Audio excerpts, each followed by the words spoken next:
kulanti wacan daawadayaal kusoo dhawaada qodobada wararkaad ku daawan doontaan codka shacabka TV. baarlamaanka federaalka Soomaaliya oo la horgeeyay sharci ogolaanaya in dalka laga furi karo kaniisado. Somaliland oo markii ugu horeysay ka hadashay dinacafinta Soomaaliya dalabna u dirtay beesha caalamka. gudoomiye waaxidyo shaqadii uga tagay cabsi ay ka qabaan al-shabaab. madaxtooyada Soomaaliya oo lagu eedeeyay inay gudaha gashatay golaha shacabka iyo guddiga doorashooyinka qaranka. dowladda Kenya oo shaacisay in muddooyinkii dambe uu hoos u dhac weyn ku yimid qaadka ay u soo dhoofiso Soomaaliya. xogayaha guud ee IGAD oo la magacaabay. xildhibaan uu dhaawacay gudoomiyaha Warsheeq oo geeriyooday. iyo Trump oo amar ku bixiyay in cunaqabataynta laga dulqaado Turkiga.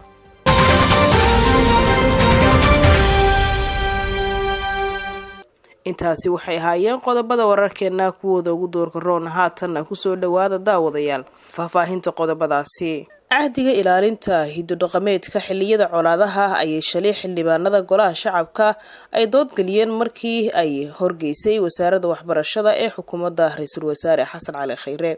fadhiga oo ahaa kulankii saddexaad ee kala fadhiga lixaad ayaa waxaa ka soo qayb galay inta badan mudanayaasha aqalka hoose. xildhibaano fadhiga ka hadlay ayaa qeexay in ahdigan uusan muhiim ahayn maadaama uu ka hor imaanayo diinta suuban ee Islaamka. sharci dejiyaal kale oo sheegay in taalooyinka laga taagay Muqdisho aan loo eegin waxay diinta Islaamka ka qabto iyo ayaa xusay in ahdigani uu ogolaanayo dowladaha Masiixiga inay kaniisado ka furtaan dalka. khalkhal amni ay cod dheer ku xuseen inuu abuurayo maadaama ay joogaan kooxaha argagixisada ee al-shabaab iyo Daacish. mid ka mid ah xildhibaanada kulanka ka hadlay ayaa daboolka ka qaaday mid ka mid ah tafaasiisha halista ah ee ahdiga ku jira. ahdigan wuxuu dhigayaa in kaniisadaha dalka ku yaala in loo ilaaliyo sida masaajidka. marka sidee la isku waafajinayaa diinta Islaamka oo dastuurkeena uu sheegayo inay tahay mid kale oo loo ogol yahay. dastuurka qabyada ah ee federaalka qodobkiisa 2 farqadiisa 1, 2 iyo 3 ayaa xeerinaya arrintan. diinta Islaamka waa diinta dalka. diin aan ahayn diinta Islaamka laguma faafin karo dalka. lama soo saari karo shuruuc ka hor imaanaysa shariicada Islaamka. xubno kale oo qaba aragti midan ka duwan ayaa ka hadlay fadhiga kuwaas oo taageersan sharcigan iyagoo cod dheer ku dalbaday in la dedejiyo meelmarinta sharciga oo akhrinta saddexaad lama siiyay. Soomaaliya oo ah dal lacag geeska qaaradda Afrika isla markaasina leh xeebta ugu dheer mantiqada dariska la ee dalalka Masiixiyiinta ayaa dadkiisa waxay boqolkiiba yihiin dad aaminsan diinta Islaamka isla markaasina Sunni. maamulka Somaliland ee uu hogaamiyaha u yahay Muuse Biixi Cabdi ayaa ka hadlay dinacafinta Soomaaliya isla markaana beesha caalamka ugu baaqday inaan deynta laga cafin dowladda federaalka Soomaaliya oo dalbanaysa in deymaha laga cafiyo. Somaliland ayaa sheegtay in dowladda federaalku ay dhaqaale badan u heli doonto haddii laga cafiyo deymaha lagu leeyahay, taasi oo ay ku tilmaantay mid halis ku ah maamul goboleedyada dalka ka jira. wasiirka warfaafinta Somaliland Maxamed Muuse Diiriye oo warbaahinta kula hadlay xafiiskiisa magaalada Hargeysa ayaa waxa uu ku dhawaaqay arrimahaasi isagoona cod dheer ku sheegay in dowladda Soomaaliya ee uu hogaamiyo Farmaajo aan wax hub ah loo gacan gelin. wasiirka ayaa sidoo kale waxa uu sheegay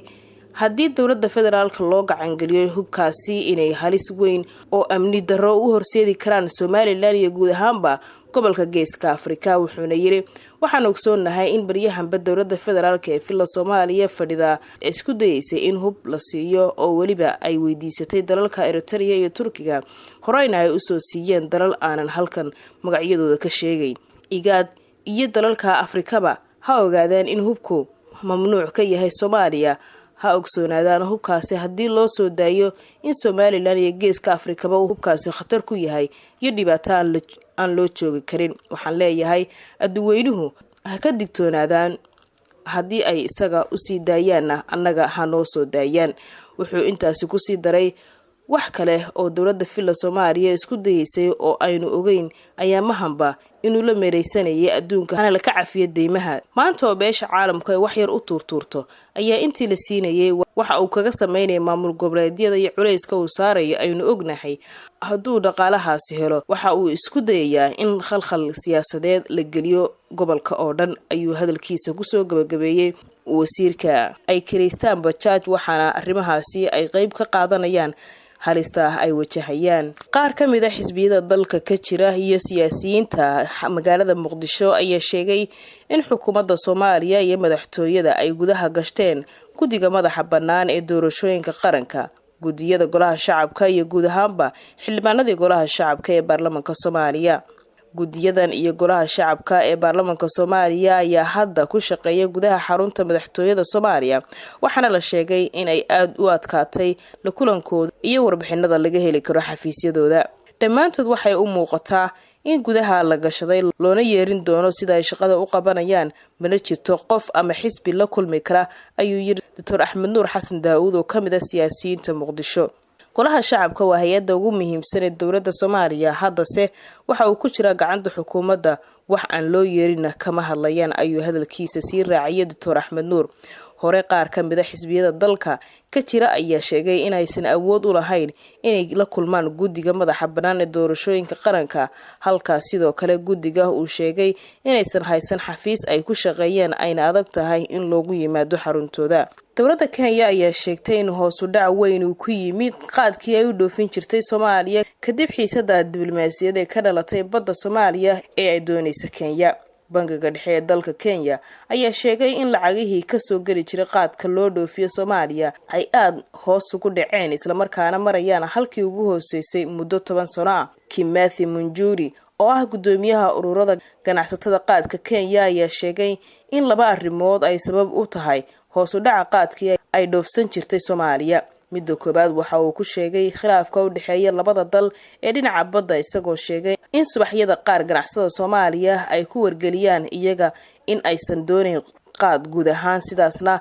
lagu khasaarayo maalintaasi waxa kale oo sheegay in abaarta ku dhufatay Kenya sidoo kale hoos u dhigtay wax soo saarka qaadka inta yar ee la soo saarana suuqyada ku xun yihiin Munjuri ayaa dawladda Kenya ka codsaday in ay suuqyo cusub uga raadiso Israa'iil, Djibouti iyo Mozambique. Soomaaliya ayaa maalintii Kenya ka qaadan jirtay 50 tan oo qaad ah kuwaas oo ka dega Muqdisho, Garowe, Kismaayo, Hargeysa, Lascaano, Baydhabo iyo magaalooyin kale. Abiy Ahmed, ra'iisul wasaaraha Ethiopia, ayaa u magacaabay xogayaha guud ee IGAD, Workney Gebiyehu, waxaana sidoo kale xilka gudoomiyenimo ee IGAD lagu wareejin doonaa Kenya. kursiga xogayaha guud ee IGAD ayaa waxa doonaysa inay qabato Soomaaliya waxaana u sharaxan wasiirkii hore ee arrimaha dibadda Soomaaliya Cabdisalaan Cumar Hadliye Masar Gebiyahu ayaa hore u soo noqday wasiirka arrimaha dibadda ee Ethiopia isagoona hadda loo magacaabay inuu noqdo xogayaha guud ee urur goboleedka IGAD isbitaalka Madiina ee magaalada Muqdisho waxa ku geeriyooday xildhibaan Xasan Cali Xasan oo kamid ahaa golaha deegaanka magaalada Warsheeq ee gobolka Shabeellada Dhexe xildhibaanka ayaa horey u dhaawacay gudoomiyaha degmada Warsheeq Xasan Xaaji Maxamed kaas oo xilligii uu dhaawacay la bariyay sida loo adeegsado bastooradaha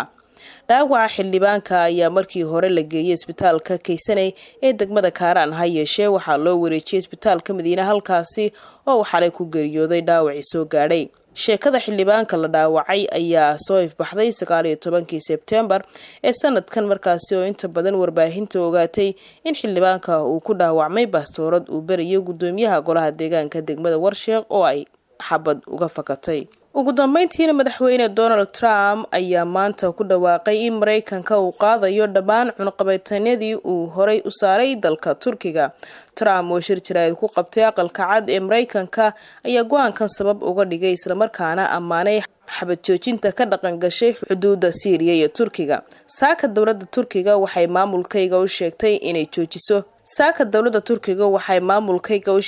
inay joojinayso dagaalkii iyo howlgalkii waqooyiga Syria isla markaana ay xabad joojinta ka dhigayso mid joogto ah ayuu yiri Trump